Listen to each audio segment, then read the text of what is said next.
Skinwalker. Her Kid skin, right? skin Beginning, yeah. walkers.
I know, we were just telling my wife over there, being set up for the wife tonight, so it's a little, it's not normal. You can still watch the video.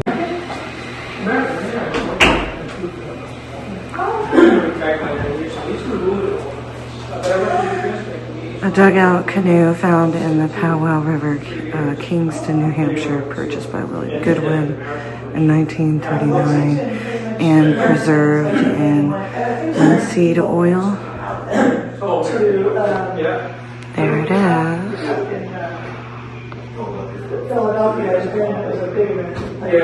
Lots of artifacts here.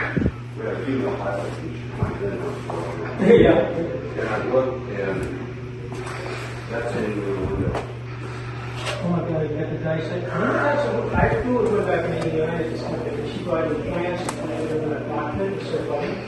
You know, we got, we always, I was laughing at the cockpit, and everything was still a cockpit. Hey, baby. I'm like, what are you doing? Check it out. Say 55, 20 or something, you know? Well, we So, have blue fuzzy guys in our 66 Mustangs. yeah, you must, oh, you have 66, my son has a 68. Yeah. So $130. And, so the video.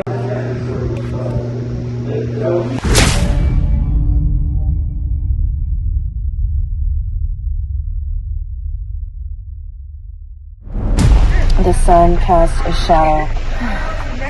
Alright, let's start walking. I know you've never been here, baby, so. Yeah, that's cool. And this is where there used to be, it's changed a little bit, but there used to have like a big smoker fire pit place chimney, and I met his friend who is the masonry, and he grew up with Betty and Barney Hill. Stay on this side, please. He grew up on grew up with Betty and Barney Hill's kids, and told me some interesting stories. He had some books he wanted me to read because of my psychic and supernatural experiences, especially all of my abductions and experiences with that, as you remember. Oh, wait, oh, sorry, babe. Which has just stopped for a minute. He's added some things, there's a lot of these things. I don't think I've ever seen it this beautifully grown, because I was always out here in the wintertime. So, there's a wedding going on today, so I'm going to try and go around that.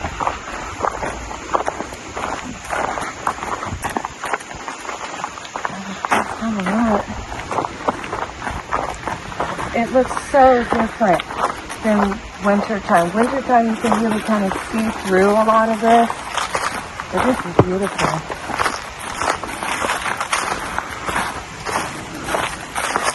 Usually I know it by heart now, so I'm going to get up the mountain for the hill.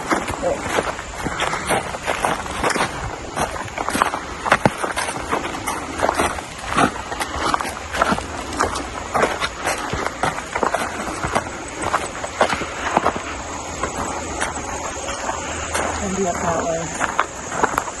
I probably could have kept going that way.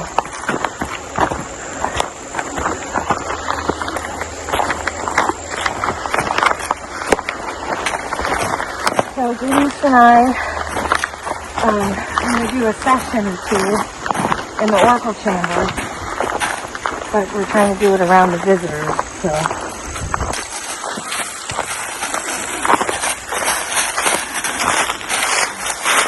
There's no way, so that's where the main site is. Oh, I thought that was an egg.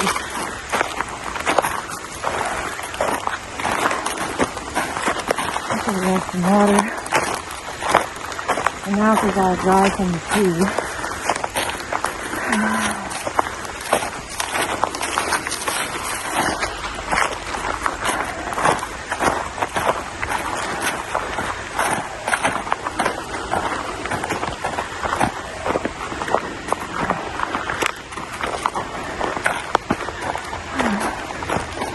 Down in there. Why don't you come down in here with me? This is the first time I found one myself the first time.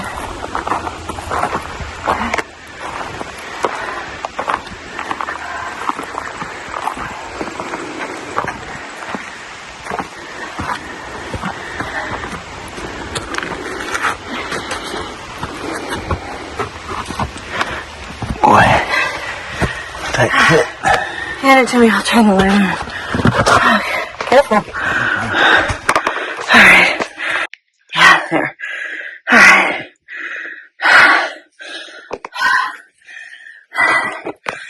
You want to hold it? Yeah. I'm going to do a session here because there's a lot of people still over at the main site with I can see. Alright. Sorry guys, I'm out of breath. It gets steep. Alright.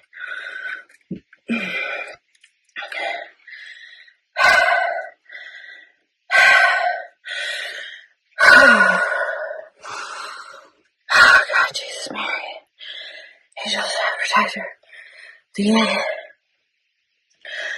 At least it ain't 15, 20 degrees like all the other times. Alright. See the markings? 1981. Look at that. Okay, Angels, Protector the 8. I'm at Stonehenge. I'm waiting for Dennis. He wants to do the sessions. Have there ever been Sasquatch on Dennis's land? And if so, can you please say Sasquatch?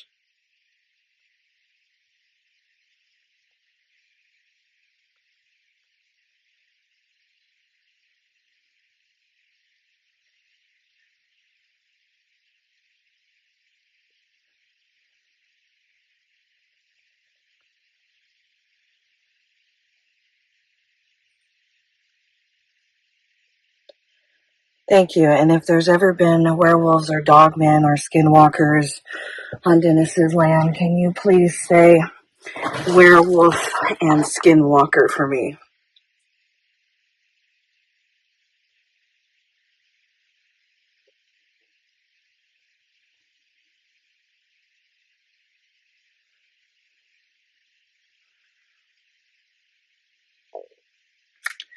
Thank you. Okay, I'm trying to hold my breath during it. I'm at Stonehenge. I'm waiting for Dennis. He wants to do the session. Have there ever been Sasquatch on Dennis's land? And if so, can you please say Sasquatch?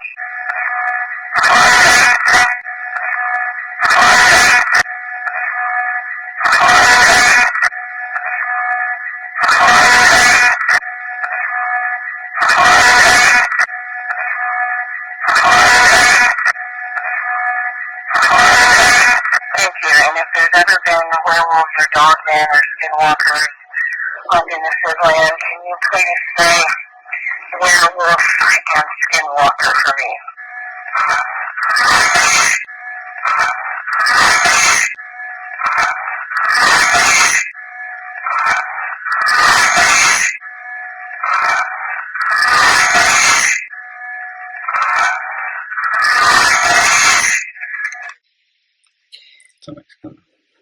I know, I gotta hurry.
I think I heard a skinwalker. Look at that. I never noticed that the last time I was here. Oh, look at that. So I texted my friend Dennis and asked him what this strange dog-like face is. He thinks it's graffiti. Neither one of us recognized it. And here's some footage from a few years back. I need to ask Dennis about that. I can't remember what he said. I should lay down underneath that. What is it? That almost looks like a snout. Yeah, and a face.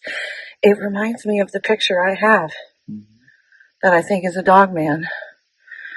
All right, you head on out. And then you're going to take this from me. Here you go. It's still going. You just grab that. Keep it on me. Careful. Don't turn it off. I really need my fanny pack. Everyone makes fun of me, but I don't care. Fanny packs are the best. All right, let's go.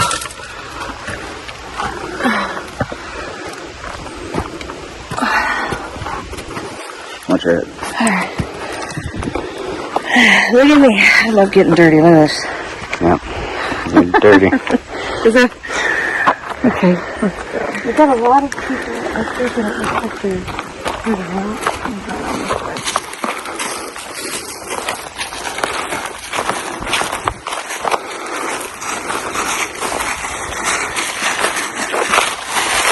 There's a hole down here.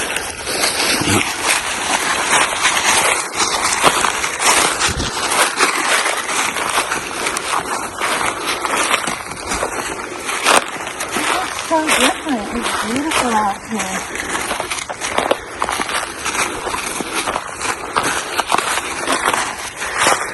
This your first time in the fall?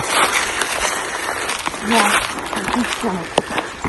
I've been out a couple of times, but it was always really cold.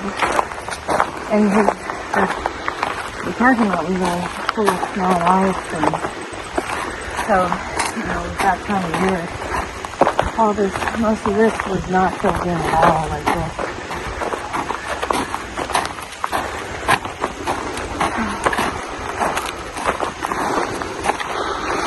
You're pretty dusty back there, baby. I'm not worried about it.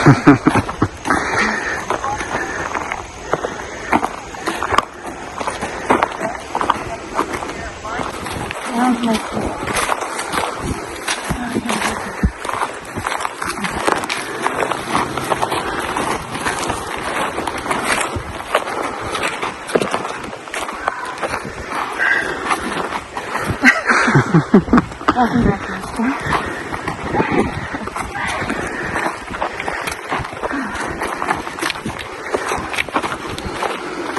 I'm such a mouth breather.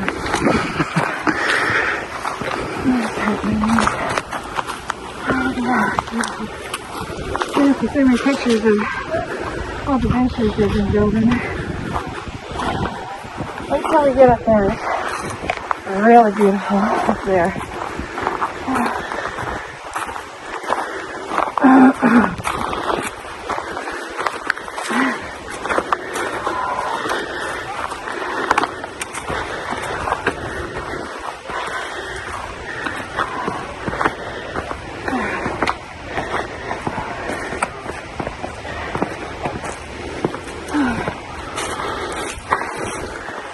Was that there before? Does that fall?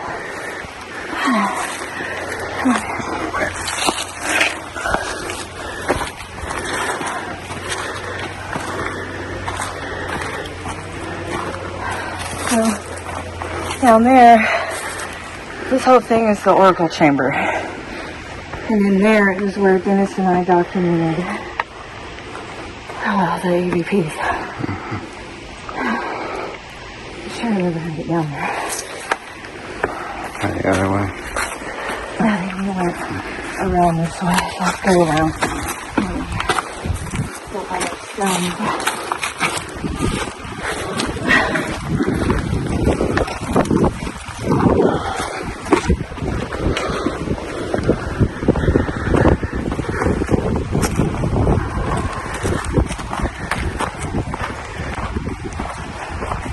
these are markings for things that I don't want to sit around.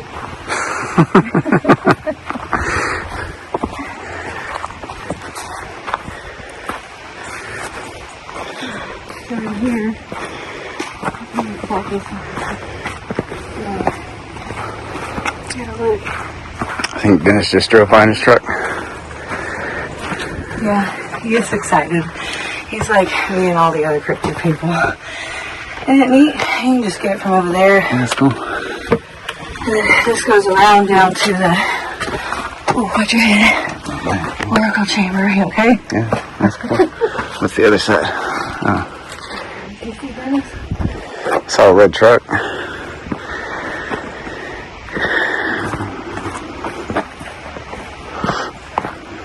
See all this?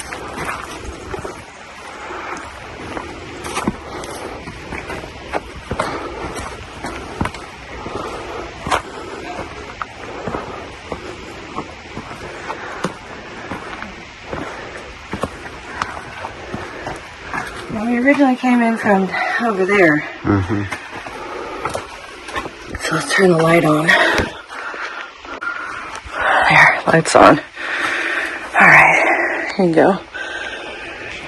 Let's do a session.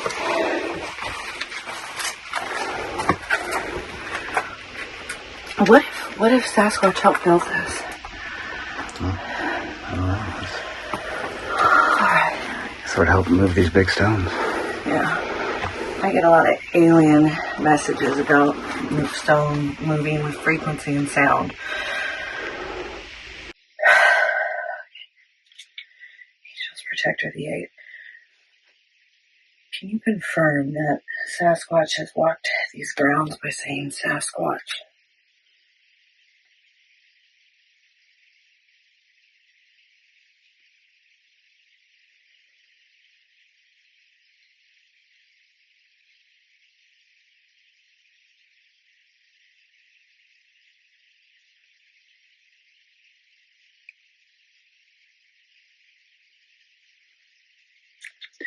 I didn't give it very long, but let's see.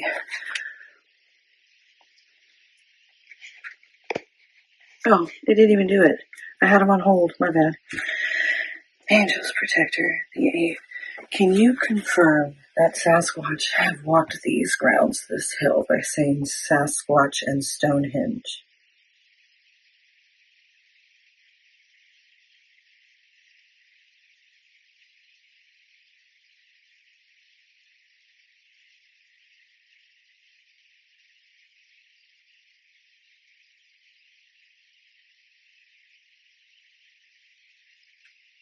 Thank you.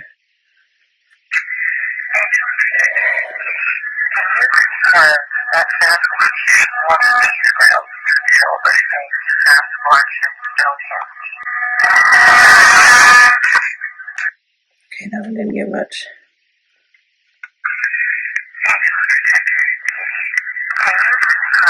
That Sasquatch walked these grounds, this hill, by saying Sasquatch and Stonehenge.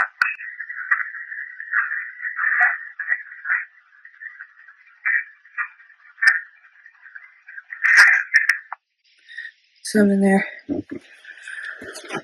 this where Dennis did the... Yeah.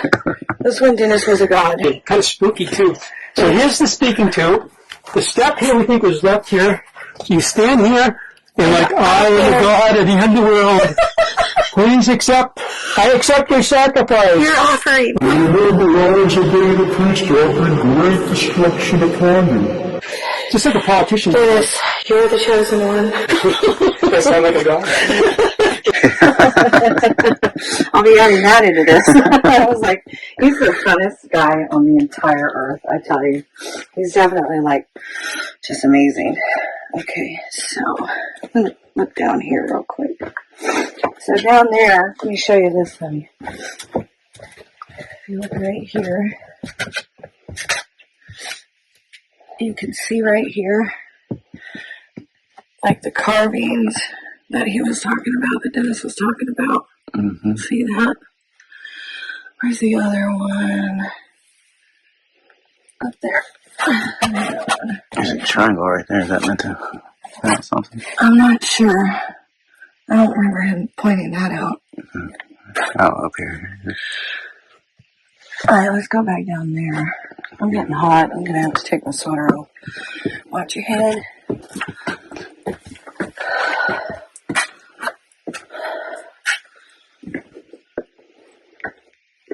Alright, so I'm going to put the recorders here. Okay. we go. Angels, protector, and the 8. Will you please confirm for me that Dogmen or skinwalkers have walked this property by saying as clear as you can, skinwalker?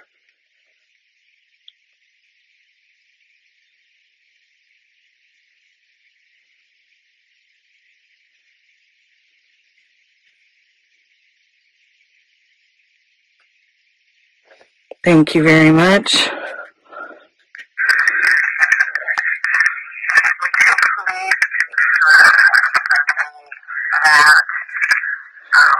Dogmen or skinwalkers have walked this property by saying as clear as you can, skinwalker.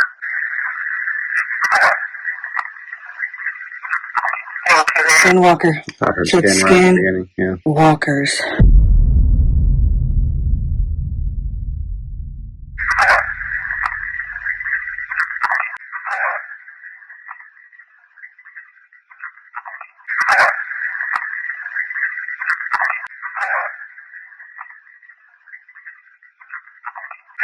Skinwalker. So it's skin walkers. Okay.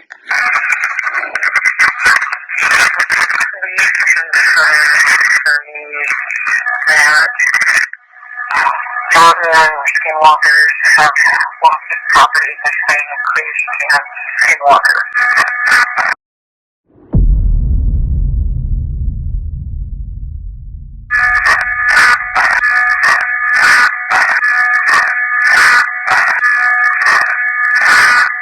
Thank you very much. Skinwalk. Okay, skinwalkers can walk. Well, that's interesting. Alright, let's go over to an area where there's a really great view. I'll text him.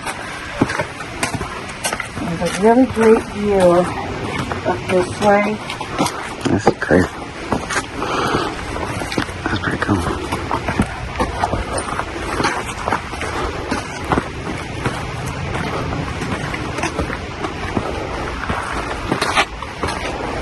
It makes sense. We're like way up in the hills and mountain ranges and stuff. Yeah.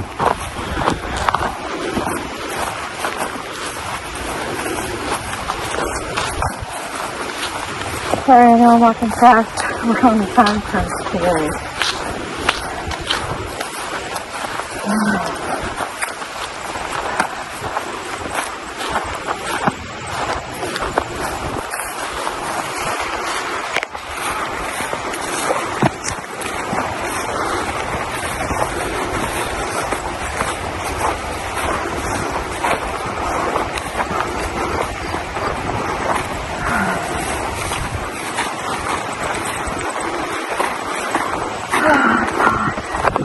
Just get outside to get a little hot hiking there. It's a nice day. I'm excited to see that Sasquatch pass.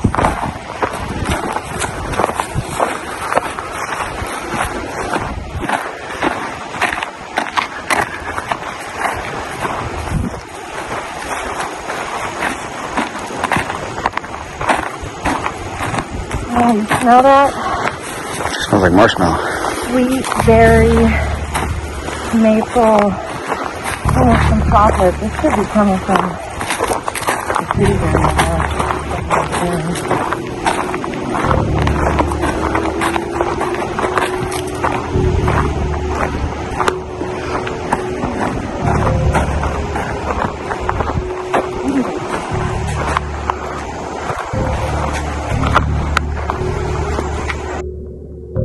Skinwalkers, Sasquatch, Dogmen. I can't believe it, but it makes sense from Maine to New Hampshire. Dennis and I are planning some experiments and contact sessions out here on the property at night. Let's get through the rest of this first.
winter solstice one.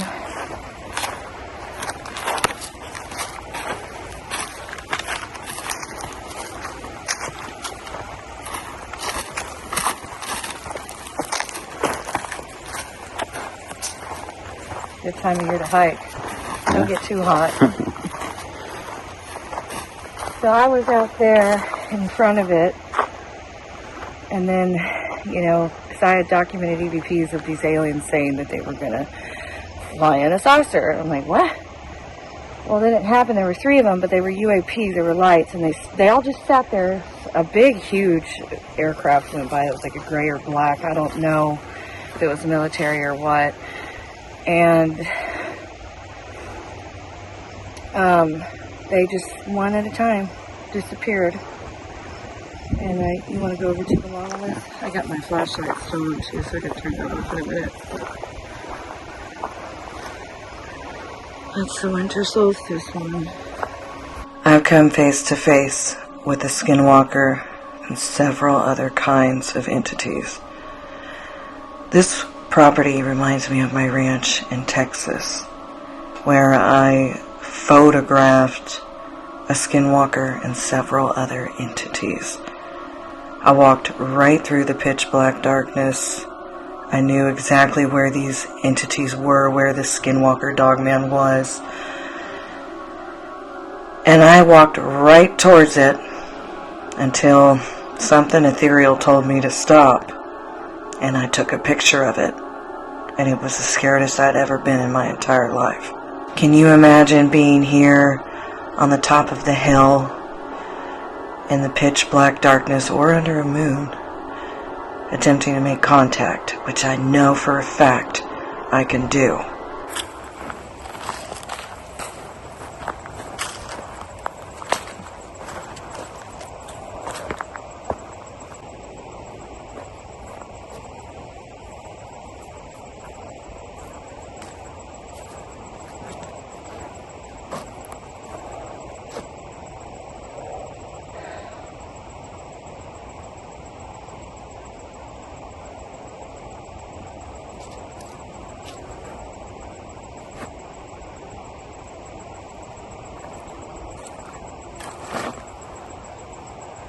Let's see if I can get something here. My loud one. Not this one, it's the other one.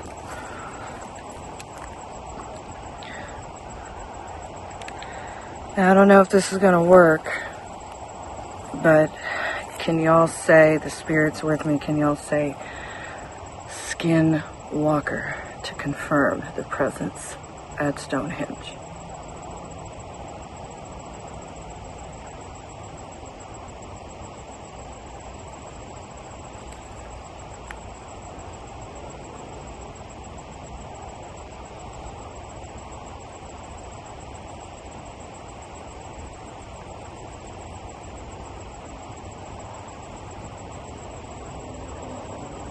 I don't know if it did it. There's a lot of noise out here. I don't know if this is going to work, but can y'all say, the spirit's with me, can y'all say Skinwalker to confirm the presence at Stonehenge? Something. Maybe. I could try again. Let me try again. I need you to say as clear as you can, Skinwalker, Sasquatch, Werewolf, to confirm any of the presences of them on Stonehenge.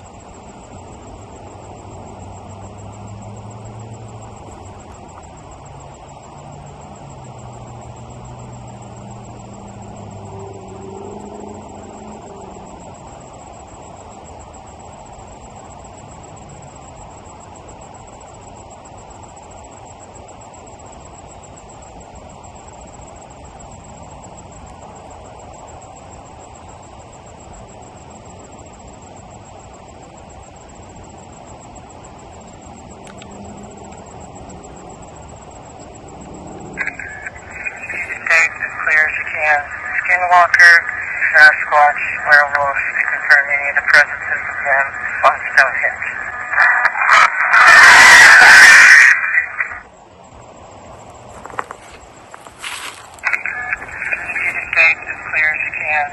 Skinwalker, Sasquatch, Werewolves to confirm any of the presences of them on Stonehenge. Okay. Gotta hold on these so they don't accidentally record. Alright, let's go back over to the Oracle chamber. Wait, let me say hi to them. Hopefully they're not on. I hope it keeps them. So goofy.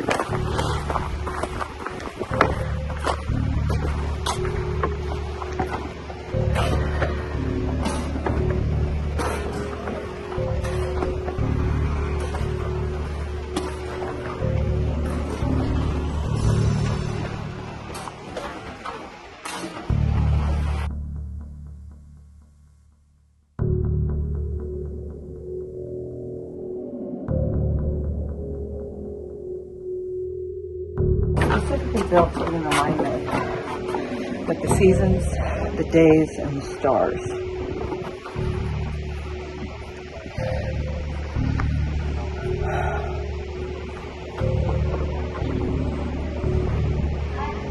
The spirits keep leading me back here. I didn't even know this place existed until they told me about it. And then my phone came on one day randomly while I'm getting dressed at my vanity, and I don't know who did it or how, but I clicked on an Ancient Aliens episode, and it was Stonehenge. Yeah. All right.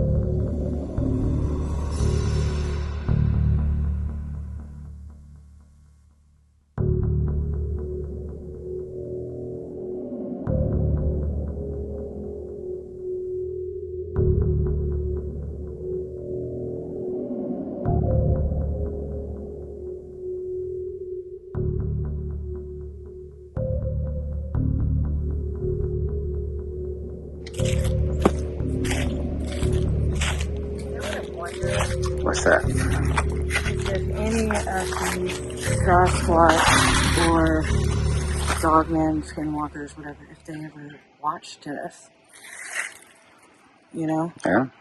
Should. Alright, let's go. So they've had to have seen some things going on here. The light in the dark. Hey, babies.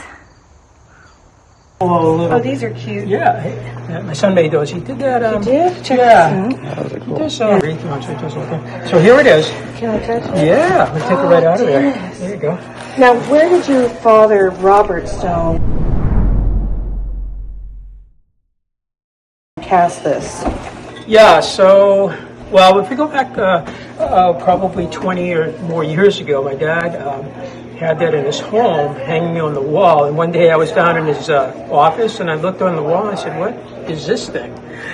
You know, it's just hanging there, and I'm like, he goes, well, that's Bigfoot. And I said, well, where did you get Bigfoot? Yeah, I would be asking too, Dennis.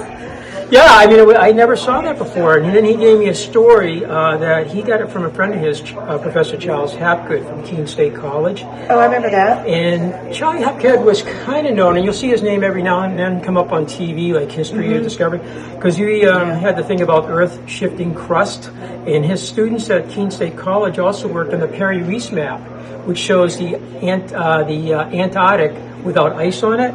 And that's a whole fascinating thing. And then Einstein actually did the foreword in one of his books before Einstein passed away. I think Einstein passed away around 55-ish. Yep. So he did the foreword, and it was one of the only books that Einstein endorsed. Not the only one, but one of the only ones.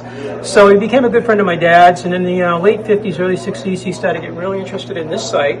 And he predicted that perhaps the Phoenicians were one of the people that came to this site. Yep. Native Americans were here. I remember that, yeah. And he wrote some articles about that, and it wasn't until the 1970s that Dr. Berryfeld identified some script as possible Phoenician, you know. So he gave that to my dad before he passed away in 1982, and he gave my dad part of his collection, and this is part of the collection. And the story was that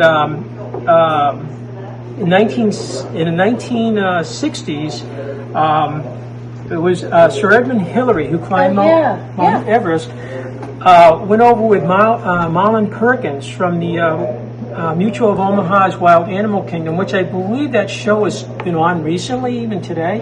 Although Marlon must have passed away a long time ago, but he was the host on, I guess it was an ABC probably. Yeah. And they went together over to Nepal, and they began looking for Bigfoot. And what they did is they did find some interesting prints in the snow. They took some photographs of that, but they didn't do plaster cast there. Apparently, they took a bunch of pictures, went back to London, and the understanding is that they created this from photographs in London, and they made a couple of these. Well, I did some investigation in the last 5 years, and it turns out that may have not been when they actually made that. It goes back 10 years earlier, when Sir Edmund Hillary was with a gentleman named Eric Shipton, the famous English mountain climber, or mountaineer. And they went over there on 1950, I'm going to say 51, but don't hold me to it. It was before Edmund Hillary climbed Mount Everest. They went over like a year before, and that's when they saw the prints in the snow. They took photographs, and then they went back. So it was 10 years earlier than the Marlon Perkins thing. Wow. And this is what they created. And It's huge. It's kind of neat. Yeah, it is huge. Look at the toe. I know. It's They must have gripping into the I think snow. they need a foot doctor on this, huh? Because there's something going on there. That's like my toes. Oh, they look okay. I have hobbit feet, according to everyone. Okay, put them out there. I know, I really think about it. Those crooked toes. It's funny, like 3 little toes here, and then I know, it's like this. you wonder though when they were walking on snow whether it could distort slightly or maybe a little melting, but maybe that's pretty close to it though. Yeah. You know what it looked like? Well, it's almost like a monkey's foot too, a little bit, with like just the extra space. That's but as big as a toe almost, you know, in the picture. Yeah. it's amazing, yeah, and it's padded. You can see, like, you know how we see how that imprints down? It's pretty neat, isn't it? Actually, they caught some of the details. I didn't even know you had this until I asked you. Yeah. So did they take this to the Cryptid Museum? No, one of my dad's friends from Florida, actually originally from Haverhill, Mass, actually worked here in the 1980s, and eventually got married, and they went off to Pennsylvania, and then they moved to Florida and everything. And but in the late 90s, my dad wanted to write a new book, and he and this gentleman named David actually put the book together by 2003. Wow. And you David, told me about that. Yeah, This guy David is actually, I guess, affiliated with the museum up in Maine. It's in Portland, I guess. Portland and Bangor, but the Cryptid Museum in Bangor, Maine is not open right now. Okay. They said something about construction. Yeah, they're like refurbishing it or remodeling it. Yeah, what I heard was they're going to move from Portland to Bangor. Maybe that wasn't the total story. I would imagine they would, because I know the one in Portland's really tiny. That's what it was, yeah. And they don't allow filming or anything on the inside. Oh, they don't? Oh, I didn't know that until recently. I think with like express permission from the director, you can film in We there. should ask. Me and you could go, and maybe they'll let us tell some stories. We'll just go in there with our cameras going away and see what gets going on there, see what happens. But what happens, Dave, I'm with you, Dennis. I got your back. as she's running out. I'm getting yelled at. Get in my truck, get in my truck. I have somebody getting mad at me. But so Dave is on the committee, I think. If anyone ever got mad at you, I would be right there. Yeah, a few people I'd have. be protective of you. I need that. I appreciate that. You're one of my best friends, so. But You're amazing. But I think so David was on the committee with that museum, and I think stop he looking still at is. it. I know, it's so cool. So David told Lauren about this, and it was probably 3 or 4 years ago. And I got a call down here. Somebody answered the phone, and hey, Dennis, we got a call for you. So I went down there. It was Lauren. I never talked to him before. Lauren Coleman. And Yeah, you mentioned her. yeah, and then he starts talking about David, and he mentioned this cast and wanted David. I know what David said to him, but he thought maybe I was going to give it to him or sell it. I'm like, no, that's part of my family. Right. Yeah, it's part of our family's, one of our heirlooms now. It's so special. But yeah, he said, well, put it on display down there. I said, well, if appropriate, but right now I have it in safekeeping. And Yeah, and so it was on.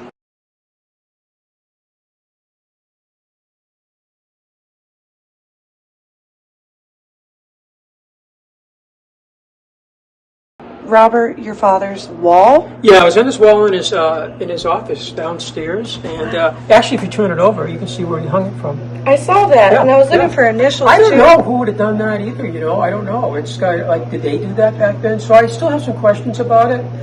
The provenance of the thing, but that's my understanding. Maybe a few years from now, we'll find out there's more details to it. And where's the other ones? Because supposedly, you see when you pull up if you pull up Eric Shipton and Sir Edmund Hillary's trip to Nepal on Bigfoot, I'll do that you tonight. will see that print come up. They have the pictures. Supposedly several of those, and you wonder where the other ones are.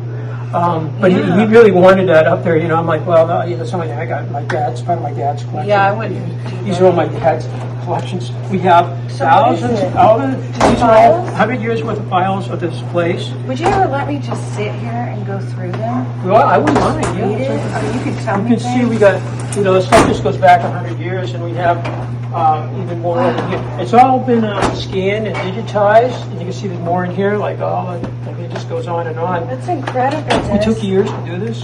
I know the feeling. And then I've we got have thousands of files too. we have photographs here going back again almost 100 years and pictures and stuff. Oh, yeah, this this is come out. so fun to have just, that. Like if you're ever okay with it, just sit here and go through it. Yeah, actually, yeah. I can that'd ask be- questions too if no one's here because the silence. Oh, absolutely. Yeah, this stuff here is just, and there's even more in some of my dad's books. And then we have the VHS tapes. Some of those go back. I collect those. Yeah, those go back. Wow. I would say to the I'm early. like a little kid in a big Early 80s or late 70s, yeah, you see all of that. And some of these are radio shows, some of these are TV shows, some of these are... This is like, you said over 300 shows, right? And are some of them here? Some of, yeah, I got a ton of box TVs, VCRs, little TVs. I can bring that out. It actually plays those, huh? Yeah, I watch VHS still to this day. I don't have cable. That one right there, I think, is that one? I think, yeah, what's the name on that one? It says the megalith builders on all of Is these. that, I wonder if that's Gene Hunt, because we used to sell them here. Gene Hunt, is that Gene Hunt? Hunt Associates East. Yeah, she was from Louisiana. LA? She was the president of the Louisiana Mound Builders. Shreveport. Yeah, and she was she was a friend of my dad's, I would say back in the 80s and 90s, and it's a little dusty and dirty. We used to sell those here when you could sell VHS tapes. So she was a really neat lady. She was the president of the Louisiana Mound Builders Society, Poverty Point, which Wow, we yes. So she was, we should see that again because it's been probably 30 years since I've looked at that. I'll give you one of my box TVs and VCRs too next time I come up. That one used to have good songs, but This is this is- 9-minute video. Do not sell puzzles and stone. That's my dad's. Does that say 9-minute too? Yeah. So those are the ones we used to sell here. Those are the ones we played on our downstairs in our theater. Are they all the same? I guess so. We had a 30-minute version of that too. 9-minute. Let's see if there's a minute too. Oh my gosh. There's a minute too. My dad tried to not sell. But we had a 30-minute version of that. I don't even know if we have the 30. It's probably hidden in there because it was actually a full version of that. I think a 30-minute version of that. Well, did your dad ever talk about Sasquatch or Oh yeah, Skinwalkers? he was very interested in that. Skinwalker probably wasn't a term he would have used or known, and I That's didn't know new that to then. me too. Yeah, but the Sasquatch, Yeti, Bigfoot, was something that my dad was very interested in, and he was a friend of Ivan Sanderson, who actually coined the term cryptozoology. Oh, really? And Ivan was on. If you Google Ivan Sanderson, you'll see some of it. You can actually watch him. There'll be a picture in his radio shows from the late 40s, 50s. And by the 50s, he got on TV and started talking about the strange and unusual. And he had a research group called SITU, Society Investigation of the Unexplained. Oh, yes. And he had You had magazines, and I'm sure they had meetings. And he was from New Jersey, but originally from Edinburgh, Scotland. And by the early 50s, he was on a TV show that was the first color TV show that was aired. Nobody had color TV back then. Mm-hmm. But by the late 50s, early 60s, he was on the Gary Moore show, and he had, with another gentleman, created a zoo of strange animals down in New Jersey. And he would bring them into New York City, and they would be on the Gary Moore show, and my mom always watched. Gary Moore had several different shows. It was a game show. Mm-hmm. Then he had a show where he'd have different things on there, like a host of the show, whatever.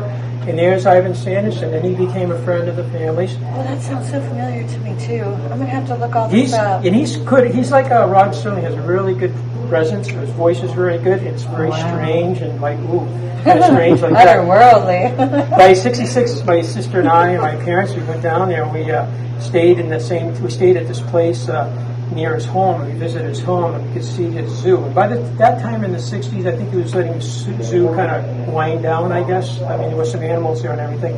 And we met his wife, and she was very interesting too.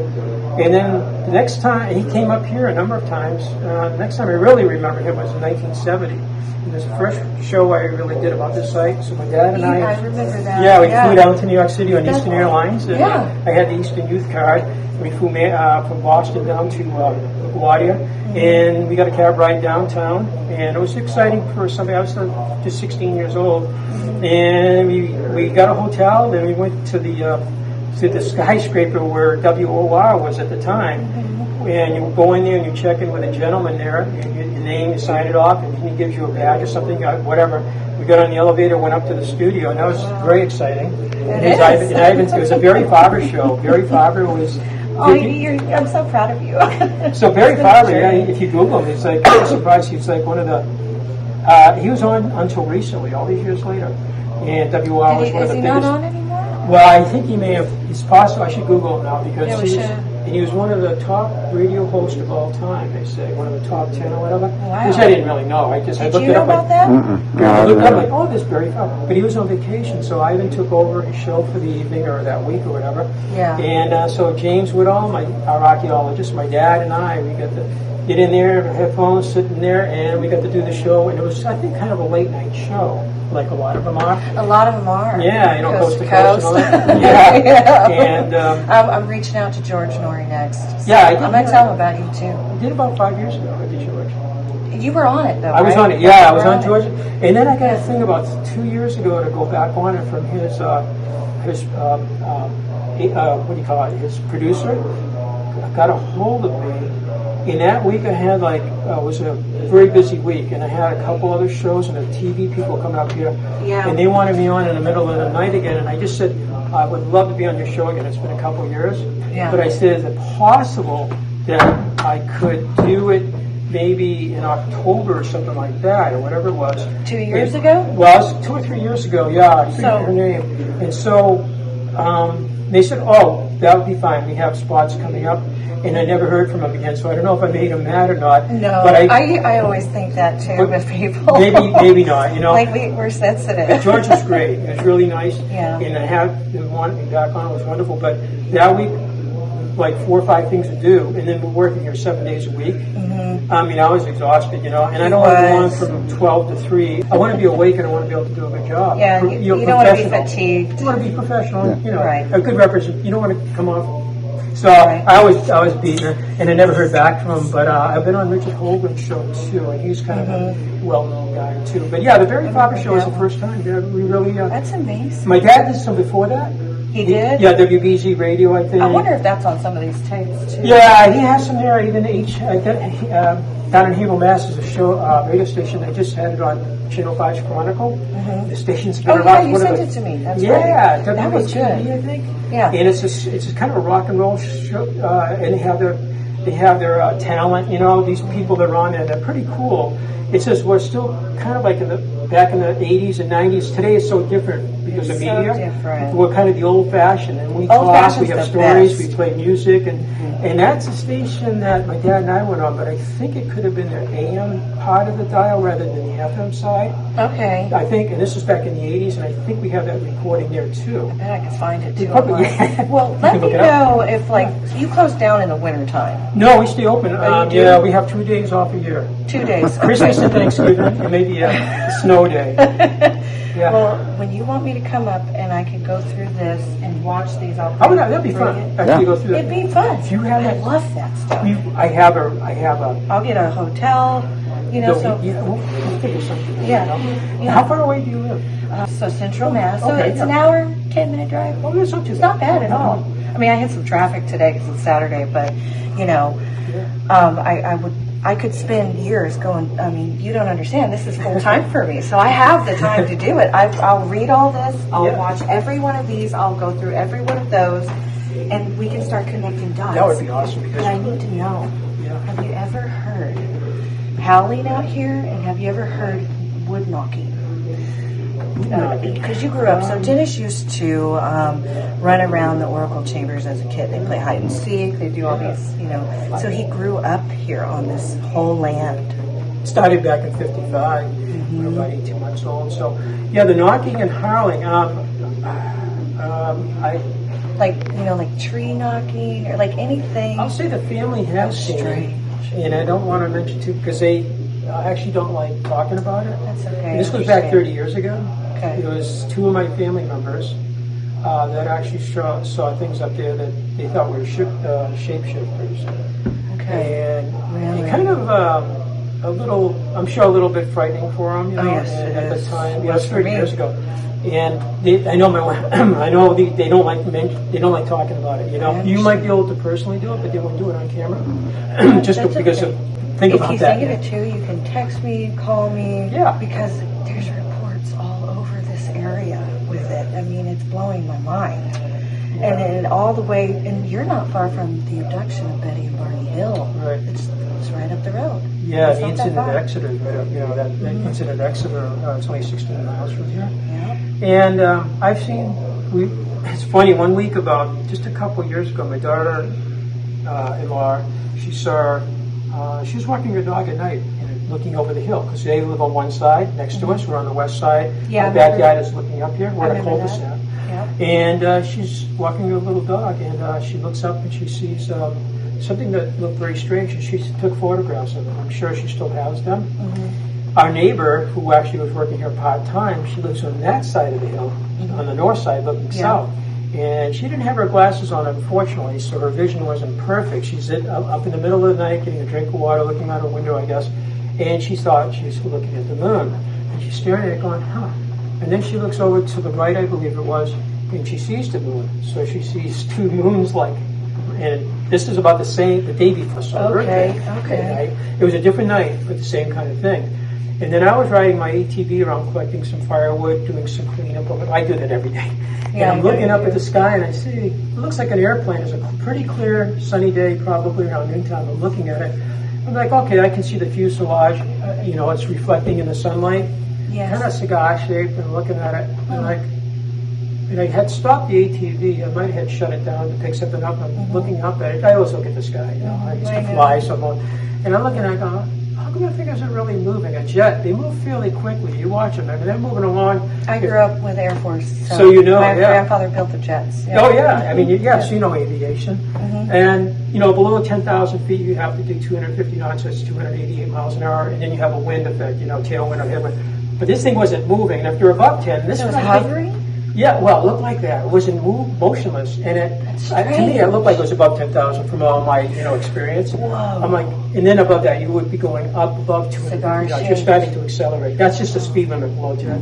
And I'm like, I think that's okay. And I'm do pick up a few things. I look back up. I expect to see it over here now, moving one way or the other, And I look back up, it's like in the same spot. I'm like, well, that's kind of strange, isn't it? It's not really moving. Yeah. I don't really see wings. I can't see the tail. I've seen that in Maine. I documented it. I published it in a You book. get a It's like video? it looks like it. should Well, have videoed it would become completely clear, translucent, and then it would just appear, and it would just go in and out. And I'm like, and it was white, and it looked like the Tic You Tac. sound like one of our airliners, Oh, yeah. Tic Tac, you mentioned that. Yeah, I don't know if it could have been Tic Tac.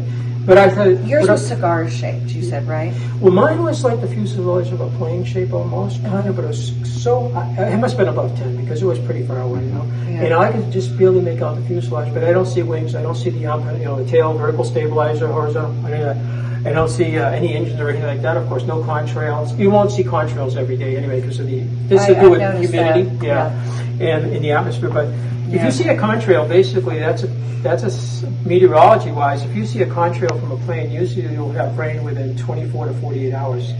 That's always something I always... It's the same with the moon. We can tell, like in Appalachian Mountains, they can tell what kind of winter they're going to have. If there's a ring around the moon, I've heard the full moon. It's a forecaster? It's the Exactly. harvest moon. October, which we had on the 6th. And Oh, if yeah, there's yeah. a ring around it, we know if we're going to have a good or bad winter because of the humidity in the air. So it's the same kind of thing. Same kind of thing. It's really a good procedure to kind of predict things. We just got Native, I mean, the people were really in touch with the land and everything, we know that. The Native Americans. and Native their Americans family. definitely know that, yeah. like that. Well, that thing never moved, and then when I get back on the ATV, I'm like, that's and I kept my eye on it then, and I had to travel, and then I get back into the wooded area where I can't see the sky too well, and then I pop into another big opening again, and I saw it again, and again it was in the same spot. I'm like, I got it, you know? What the heck is that? It's not a helicopter. You know, this thing is way up there. In a helicopter, you must hear the sound eventually, or a jet. You're going to hear it. There's a little time delay when a jet goes overhead because, you know, the speed of sound and everything. I didn't hear anything from this thing. And then I traveled. I said, I got to get going towards my house to get rid of this wood or whatever I was doing. And I went down a little further and I looked up again in the same spot and there was nothing. So it was interesting. I wasn't close enough to identify exactly what it was. But it was out of the ordinary, was is out of what the you're ordinary. saying. And like very unusual. I've seen a few of those from my tower. And that was the day after my I saw her thing. And the day, 2 days after the lady. The neighbor. The So neighbor what did they describe? What, Just, it was at night. That one was at night, so the lights, you know, and if I... so she looks up and she sees these dark silhouettes? She It's sees- like morphine? Well, she sees more like a unusual light, and it didn't seem to be So there was traveling an light. airplane across with the landing lights on, or the position lights, anything like that, you know, the red, green, white. Like yeah. Nothing like I've that. seen No those. strobe lights, which, you know, help identify a Yep. or tail local lights, which will show the big AA for the airline I used to work for, or whatever airline I work for. None of that. And she just says, and her brother flies helicopters. Her brother has his own airplane. So they're kind of and he works in the Mojave Desert for scale composites. So Oh, wow. kind of in the aviation family too, you know. Yeah. I flying for years and years. So she did take pictures of it, and I assume she still has them on a camera, but I would If she wants to assume. share them even privately, I'd be honored. Oh yeah, I'll talk to her about that. Yeah, absolutely. Yeah, I hope she saved them somehow. You know. Yeah, the cryptid communities have shown me an incredible amount of professionalism, compassion, Yep. no judgment. I mean, but these are, watch the videos I sent to you with Well, I do love Martin looking at Grove. those. What? I do love looking at those. I know, too, you yeah. got to see Martin Grove and Daryl Ditton, though, and I'm talking on the way here today. Oh, you were, yeah. You'll know they've done a ton. They've come in contact with, they've worked with actual Sasquatch families. So he's talking about that today.